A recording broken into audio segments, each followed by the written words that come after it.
ಏನು ಇವತ್ತು ನಮ್ಮ ಕುಲಬಾಂಧವರು ಎಲ್ಲರೂ ಒಂದು ಸನ್ಮಾನ ಕಾರ್ಯಕ್ರಮ ಇಟ್ಕೊಂಡಿದ್ದರು. ಆ ಕಾರ್ಯಕ್ರಮಕ್ಕೆ ನಾಗೇಂದ್ರ ಬಾಬು ಶ್ರೀನಿವಾಸ್ ಅವರು ಆಗಮಿಸಿದ್ದಾರೆ. ಅವ್ರಿಗೂ ನಮಸ್ಕರಿಸ್ತಾ, ಏನು ನಮ್ಮ ತಾಲೂಕಿನಲ್ಲಿ ಒಂದು ರೈತ ಕುಟುಂಬದಲ್ಲಿ ಜನಿಸಿ IAS ಮಾಡಿದ್ದಾರೋ ಅದು ನಮ್ಮ ಮಕ್ಕಳಿಗೆ ಕೂಡ ಪಾಲಿಸುತ್ತೆ. ಯಾಕಂದರೆ ನಮ್ಮ ಮಕ್ಕಳು ಕೂಡ ಹೇಳ್ಬೋದು, ನೋಡಿ ನಮ್ಮ ತಾಲೂಕಿನ ನಮ್ಮ ಮನೆ ಮಗ, ನಮ್ಮ ತಾಲೂಕಿನ ಮನೆ ಮಗ IPS ಮಾಡಿದ್ದಾರೆ.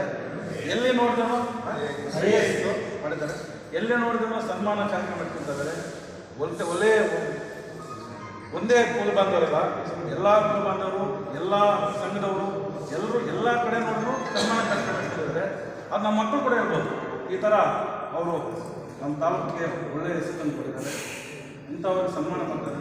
ನೀವು ಇದೇ ರೀತಿ ನೀವು ಎಜುಕೇಷನ್ ಮಾಡಬೇಕು, ನೀವು ಇದೇ ರೀತಿ ಒಂದು ಹೆಚ್ಚಿನ ರೀತಿಯಲ್ಲಿ ಎಜುಕೇಷನ್ ಮಾಡಬೇಕು ಅಂತೇಳಿ ನಮ್ಮ ಮಕ್ಕಳು ಕೂಡ ಒಂದು ಮಾರ್ಗದರ್ಶನ ಮಾಡಬೇಕು. ಅದೇ ರೀತಿ ಇವತ್ತು ನಾವು ಒಟ್ಟಿನಲ್ಲಿ ಸಾವಿರಾರು ರೈತರು ಸೇರ್ತಾರೆ, ಅಲ್ಲಿ ಕೂಡ ಒಂದು ಕಾರ್ಯಕ್ರಮ ಇಟ್ಕೋಬೇಕು ಅಂತೇಳಿ ನಿನ್ನೆ ಮಾತಾಡಿದ್ವಿ. ಆವಾಗ ಅವ್ರು ಯಾವ ಡೇಟ್ ಕೊಡ್ತಾರೋ ಆ ಡೇಟ್ಗೆ ಮಾಡೋದು. ಯಾಕಂದರೆ ನಾವು ರೈತರು ಸಾವಿರಾರು ಜನ ಸೇರ್ತಾರೆ, ನಮ್ಮ ರೈತರಿಗೆಲ್ಲ ಗೊತ್ತಾಗಬೇಕು. ನಮ್ಮ ತಾಲೂಕಿನ ನಾಗೇಂದ್ರ ಬಾಬು ಕುಮಾರ್ ಅಂತವರು ಒಳ್ಳೆ IPS IAS ಮಾಡಿದ್ದಾರೆ. ಇಂಥ ಒಳ್ಳೆ ಕೆಲಸ ನಮ್ಮ ತಾಲೂಕಿಗೆ ಒಂದು ಒಳ್ಳೆಯ ಹೆಸರು ತಂದುಕೊಂಡಿದ್ದಾರೆ ಅಂತೇಳಿ ಇಲ್ಲಿ ಎಲ್ಲ ಕಡೆಯೂ ಎಲ್ಲ ಕುಲಬಾಂಧವರು ಎಲ್ಲರೂ ಮಾಡಬೇಕು ಅಂತ ಇವಾಗ ಹೇಳ್ತಾ ಇದ್ದಾರೆ. ಯಾಕಂದ್ರೆ ಒಳ್ಳೆ ಕೆಲಸ. ನಾರಾಯಣಪ್ಪ ನಮ್ಮ ಜೊತೆಯಲ್ಲಿ ಮಾತಾಡ್ತಾ ಇರ್ತೀವಿ, ನಾರಾಯಣಪ್ಪನ ಮಗನು ಇಷ್ಟು ಒಳ್ಳೆಯ ಒಂದು ನಮ್ಮ ತಾಲೂಕು ಒಂದು ಹೆಸರು ತಂದುಕೊಂಡಿದ್ದಾರೆ ಅಂತ ಇವತ್ತು ಗೊತ್ತಾಯಿತು. ಯಾವಾಗಂದ್ರೆ ನಾವು ಮಾತಾಡ್ತಾ ಇರ್ತೀವಿ, ಜೊತೆಲಿ ಇರ್ತೀವಿ. ಒಳ್ಳೆ ಹೆಸರು, ಒಳ್ಳೆ ಮಗನು, ಒಳ್ಳೆ ನಿಮಗೆಲ್ಲ ನಮ್ಮ ತಾಲೂಕೆಲ್ಲ ಒಳ್ಳೆಯ ಹೆಸರು ತಂದುಕೊಂಡಿದ್ದಾರೆ. ಅವ್ರಿಗೂ ನೀವು ನಮ್ಮೆಲ್ಲರ ಹಿರಿಯರೆಲ್ಲರೂ ಆಶೀರ್ವಾದ ಇರಬೇಕು.